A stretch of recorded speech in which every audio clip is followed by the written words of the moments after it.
करोड़ों की लागत से बन रहा रोपवे हुआ धराशायी, मचा अफरा तफरी।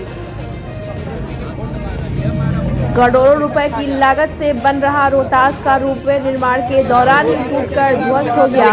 यह घटना सरकारी योजनाओं में व्याप्त भ्रष्टाचार की पोल खोलती नजर आ रही है। उक्त घटना घटते ही पूरे क्षेत्र में बहुत तेजी से शोरगुल होने लगा कि भागो भागो। ट्रायल के दौरान ही रोहतास गढ़ किले का रोपवे गिर गया। रोपवे ट्रॉली के साथ पिलर भी धराशायी हो गया। रोपवे निर्माण के दौरान ही क्वालिटी पर पूर्व में ही सवाल उठाए जा रहे थे। पर्यटन को बढ़ावा देने के लिए लगभग 60 किलोमीटर की दूरी चंद मिनटों में तय करने की योजना थी। लगभग 13 करोड़ की लागत से निर्माण हुए रोपवे को 9 वर्ष के अवसर पर पर्यटकों के लिए प्रारंभ करने की योजना थी, लेकिन अफसोस के बेचारा गिर पड़ा। मालूम हो कि रोहतास प्रखंड मुख्यालय के चौरासन मंदिर तक रोपवे की सुविधा देनी थी, परंतु अब फिलहाल पर्यटकों की उम्मीदों पर ग्रहण लग गया। रिपोर्ट बिहार दर्शन।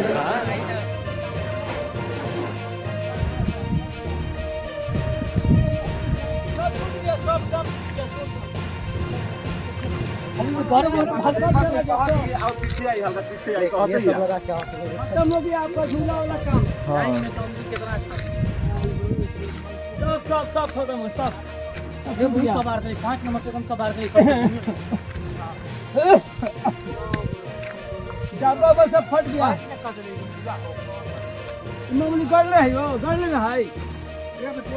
कहाँ पूछ रहे मेन रोड जी, झूला आपका खत्म हो गया। हाँ परवेश भाई बन जाएंगे उठलैया होत रही अपन आबू वाला। हेलो झूला सब खत्म, झूला खत्म हो गया।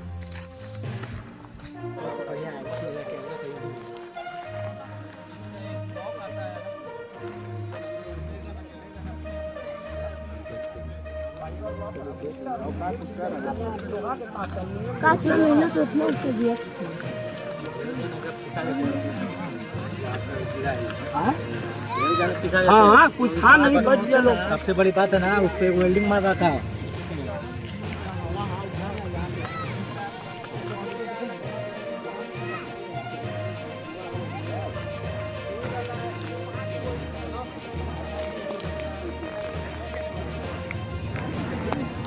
क्या नाम हुआ आपका? तुराब न्याजी। अभी रोहतास गढ़ में जो रोपवे का निर्माण कार्य चल रहा था, तो आज 2 टावर गिर गई है, तो इस पे क्या कहना चाहते हैं? केवल टावर नहीं बल्कि हम सभी क्षेत्रवासियों की उम्मीद गिरी है। वो उम्मीद इसलिए गिरी है कि माननीय मुख्यमंत्री श्री नीतीश कुमार जी का महत्वाकांक्षी प्रोजेक्ट जिसमें करोड़ों रुपए की लागत से बनाया जा रहा था, और पिछले 6 साल से यही उम्मीद थी 2019 से लेकर आज तक कि बस जल्द ट्रायल होगा और ट्रायल के बाद हम लोग सब कुछ निकालेंगे और उसके बाद रोहतास में डेवलपमेंट की बात होगी। लेकिन दुर्भाग्य इस बात का है कि हमेशा से भ्रष्टाचार का चढ़ता बलि चढ़ती रह गई है और भ्रष्टाचार के भेंट चढ़ गया। एक और रोपवे निर्माण, एक और विकास और रोहतास की एक और उम्मीद भ्रष्टाचार के उस पर चढ़ी है। इसमें पूरी तरह से सारे लोगों का इन्वॉल्वमेंट है, चाहे सभी पदाधिकारी का हो, जनप्रतिनिधियों का हो, वरना ये घटिया तरीके से काम हो रहा था। कई बार यहाँ पर जिलाधिकारी महोदय आए, पुल निगम के कई पदाधिकारी आए, लेकिन उसके बावजूद भी कहीं कुछ नहीं। तो ये उदासीन रवैया रहा इस तरीके से। और आज तो सौभाग्य कह लीजिए कि इस समय यहाँ पर कोई था नहीं, वरना एक रोपवे के गिर जाने से लाश नहीं मिलती। कि जो रोप का वजन होता है और जिस तरीके से पुल गिरा है, ट्रायल में था और उसमें कोई नहीं था। ये हम सब का सौभाग्य है कि आज हम बच गए, वरना आज यहाँ पे कईयक जान जाती, इसकी कोई गिनती नहीं हो सकती है। तो ये अब दुर्भाग्य कह लीजिए इस सिस्टम का, सरकार का। सीधे तौर से इसमें सरकार और उसके पदाधिकारी और उसके प्रतिनिधि इन्वॉल्व हैं और इस सारी चीज़ों की जिम्मेदारी उनकी है। तत्काल प्रभाव से इसकी निष्पक्षता से जांच हो और उसके बाद तुरंत इस उम्मीद को पुनः जिंदा रखा जाए।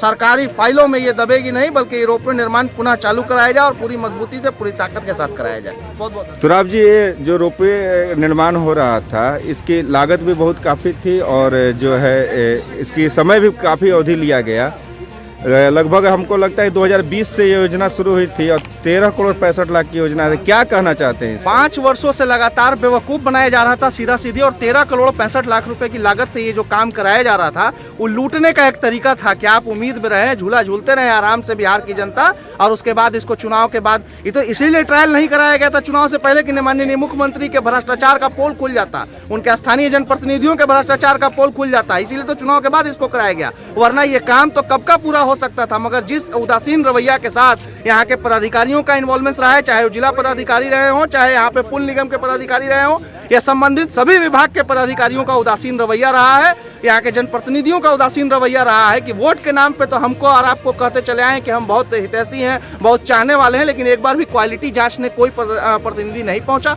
और पहुंचा तो क्या देखा वो बाकी आपको दिख रहा है कि किस तरीके से 13 करोड़ 65 लाख रुपए की लागत से बनाए जा रहे पूरे पुल को। ये केवल 2 ब्रिज नहीं गिरा है, केवल 2 ये इसका निर्माण पिलर नहीं गिरा है, बल्कि रोहतास के लोगों की उम्मीद गिरी है, और इस उम्मीद के साथ बहुत आहत होगा, चूंकि यहाँ आस्था का महाकेंद्र चौरासन शिव मंदिर, रोहतास गढ़ किला, शेख बबल शहीद और पर्यटन के कई ऐसी संभावनाएं थी जिसके आने के बाद इस क्षेत्र में डेवलपमेंट होता। कहीं ना कहीं ये उम्मीद लग रहा है कि अब हम लोग अंधकार में जाएंगे, केवल वादा और भाषण ही हमारे जिम्मे रहेगा।